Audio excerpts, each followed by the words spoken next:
All right, Larry Krueger here at Levi's Stadium from the Pig and a Pickle Krug Show with a little recap of Thursday's practice down here in Santa Clara for the 49ers. Niners getting ready for the Cardinals. Niners are 3-0, looking to take it to 4-0. And can they beat the Cardinals Sunday here at Levi's? The Niners are a big favorite. They should be able to beat the Cardinals. Now, can they beat them without their top wide receivers? That's the question. We'll get into that in a minute. The Niners and Cardinals have met, by the way, 63 times. The Niners lead the series all-time 34-29. Christian McCaffrey today was named the NFC Offensive Player of the Month. 352 rushing yards for McCaffrey in the month, 70 receptions, 70 reception yards, 11 receptions, 3 rushing touchdowns. So McCaffrey has been fantastic. And today he was named the NFC Offensive Player of the Month. Couple other notes. Nick Bosa has the highest Pro Football Focus grade of any defensive end in pro football, 93.9. Now, who's clipping at his heels? Just slightly behind at 93.8, Myles Garrett. And Garrett will take on the 49ers later this year. He is having a whale of a season, but according to Pro Football Focus, Bosa has been a little bit better. Now, also, Pro Football Focus lists Christian McCaffrey with 16 missed tackles forced this year. That leads the NFL. Him and Zach Moss are tied for that lead with 16 each. All right, let's get to the news of the day. Brandon Aiyuk has a shoulder injury, but he was out of the blue jersey today at practice. He was out there running around. The blue jersey they give to players when they don't want anybody else to hit them. Aiyuk was out of the blue jersey, and he was practicing today. So that's a good sign. Doesn't mean he's going to play on Sunday, but he was out of the blue jersey. Now, one thing that was noticeable today is that Deebo Samuel did not practice for the second straight day. Didn't practice yesterday, didn't practice today. A lot of people think that Deebo's battling a rib injury, and he is to some degree.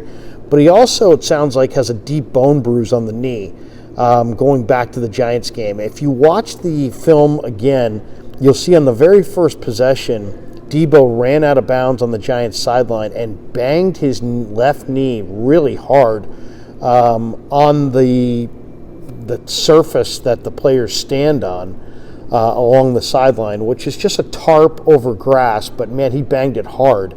He kind of limped off, and he did continue to play, but you got to wonder if he showed up the next day with a lot of pain in that kneecap because of that bone bruise. Now, is he going to go against the Cardinals? Is Aiyuk going to go against the Cardinals? At this point, we really don't know. The 49ers have options here. You know, this is a game. They got the Dallas Cowboys next week. It's a long season. They're big favorites against Arizona. If it was me, I think I would keep these guys out. Why? Because you got other guys. You can go to Ray McCloud. You can go to Ronnie Bell. You can go, Jennings also, by the way, didn't practice today. Jennings has got a shin injury, a bruise on the shin. But even if your top 3 wide receivers couldn't go, the 49ers are well fortified at this position. Ronnie Bell could go. There's no doubt that Ray McCloud could go. They have other guys on the practice squad. They've got Willie Snead, the veteran, could easily be activated and play in this game. Tay Martin, Isaiah Winstead. I mean, if there's one area where the 49ers have depth, it's at wide receiver. If they want to, they could flex out Christian McCaffrey and utilize him as a wide receiver this week and run the ball a little bit more with J.P. Mason, Ty Davis-Price, and Elijah Mitchell. So the Niners do have bodies that they could kind of shuffle around if they wanted to sit Deebo and Aiyuk, maybe and Juwan Jennings. But at least, today, Aiyuk was out there, out of the blue jersey. Deebo did not practice for the second straight day. Didn't practice on Wednesday, didn't practice on Thursday. And Juwan Jennings didn't practice today either. So this is going to be really interesting. Do they play it conservatively and say, you know what, we can win, we can beat the Cardinals at home with our second-tier group of wide receivers and get those guys rested up and ready for the Dallas game? I think if I were the Niners, I would do exactly that. I don't think you need Deebo and Aiyuk to beat the Cardinals. I think you could beat the Cardinals without Deebo and without Aiyuk, and maybe without Jennings as well. The question is, How confident are the Niners in Ray McLeod and Ronnie Bell and Tay Martin and Willie Snead and Isaiah Winstead? I think they're very confident in those guys, and I think the smart move would be to sit down your stars for 1 week.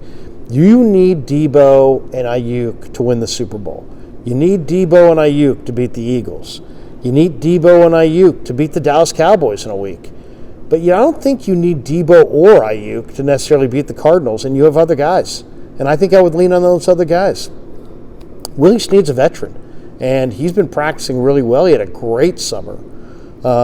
He knows the offense like the back of his hand. Ronnie Bell is a very polished route runner as a rookie. Tay Martin is a great route runner as a second-year player who spent his whole career to date on the practice squad.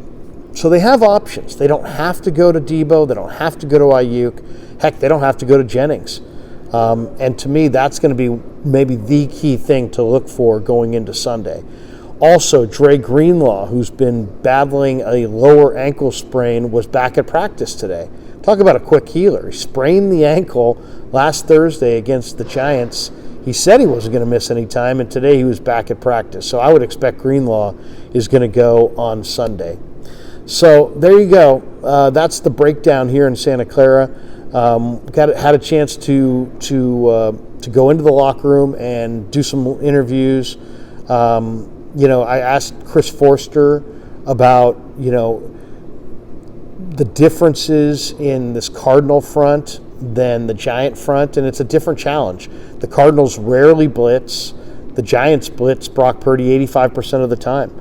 From talking to Forster, it was pretty apparent that Forster's really impressed by Brock Purdy's ability to make those anticipatory throws, to see what's out there and to throw with anticipation. And that, if you can throw with anticipation, man, yeah, it helps your receiver, it helps everything, but it really can take a lot of pressure off your offensive line as well.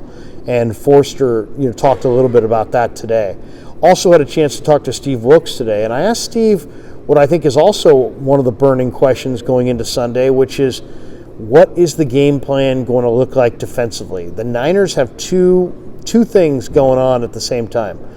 On one hand, you want to make sure that if you watched Week 2, New York Giants, Arizona Cardinals, the Cardinals dominated the first half. The Giants dominated the second half.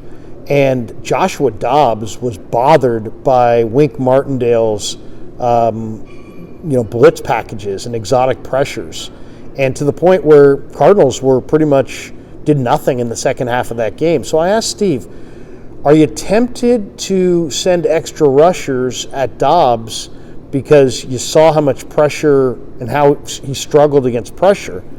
Or are you going to play it conservatively and take good angles and drop guys into coverage and make a Cardinal offense that's not all that precision-based drive the length of the field? The Cardinals' offense is predicated largely on the fact that they get explosive plays. Michael Wilson, Hollywood Brown, Rondale Moore, Dobbs himself as a runner. James Conner is a big back, but he can really run. And Steve said, they're going to mix in some 5 and 6 man pressures most likely, but he thinks they can get pressure on Dobbs with just the front four. So that's what I think the game plan is ultimately going to be. I think it's going to be pressure Dobbs with your front four and then play conservatively behind it and make the Cardinals drive the length of the field. They don't have the kind of precision offense that can drive the length of the field without making mistakes or turnovers. And I don't think the 49ers want to gamble and give Rondale Moore a 70-yard reception and set the Cardinals up inside the red zone or maybe right at the goal line for a short drive. So I think you're going to see Steve bring just 4 and then play conservatively behind it and kind of force Arizona to show that they can play mistake-free football and drive the length of the field. So that is definitely something to look for on Sunday. The other thing is, Steve said, hey, the key in this game is James Conner.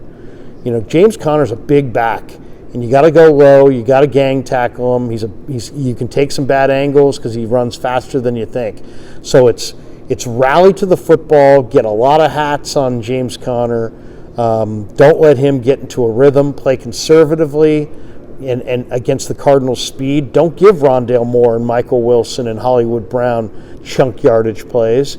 And rush Dobbs with 4 and try to keep him bracketed. Try to keep him hemmed in the pocket. They did a great job last week against Daniel Jones of doing exactly that. And then we got a chance to talk to Brock Purdy, and I joked with Brock at the end. I said, well, first I asked him a serious question, which is, last week the Giants blitzed you 85% of the snaps and you threw for 3 bills. I said, this week this team doesn't blitz. What's the bigger challenge? And he just said that there's, without giving away his real thoughts, he said that it's a different challenge this week. And obviously being accurate is going to be at a premium against a team that's going to drop 7 and sometimes 8 into coverage. And just the Cardinals are going to make Brock be accurate. They're not going to give him defined reads, and he's going to have to be accurate all day. I think that's pretty much the plan. Then I had joked with him. I told him that Brandon Allen says he's the best golfer on the team, and I couldn't believe it. I said, hey, you got to get Brock out there. He said, Brock doesn't even really golf. I said, how could a quarterback from Arizona, who grew up in the state of Arizona, where every time I go to Arizona, that's all I do is play golf, how could Brock not golf? But he said that he always fished in the ponds when his dad played golf, and that but then, the competitive side of Brock Purdy came out, and he said, but I'm working on my game, and I'll be able to beat Brandon Allen before long. So there you go, a little insight into a Thursday down here in Santa Clara as the Niners get ready to play the Arizona Cardinals. We are brought to you by Pig and a Pickle, the best barbecue in all of Northern California. Check them out in Emeryville and Corte Madera. They're open 7 days a week from 11 a.m. to 8 p.m. or until they run out. Pig and a Pickle, the best barbecue in the Bay. Get the brisket chili. It's all great. But go say hi to Damon and Mary and tell them that Larry Krueger sent you. And thanks to all you guys for supporting The Krug Show on YouTube.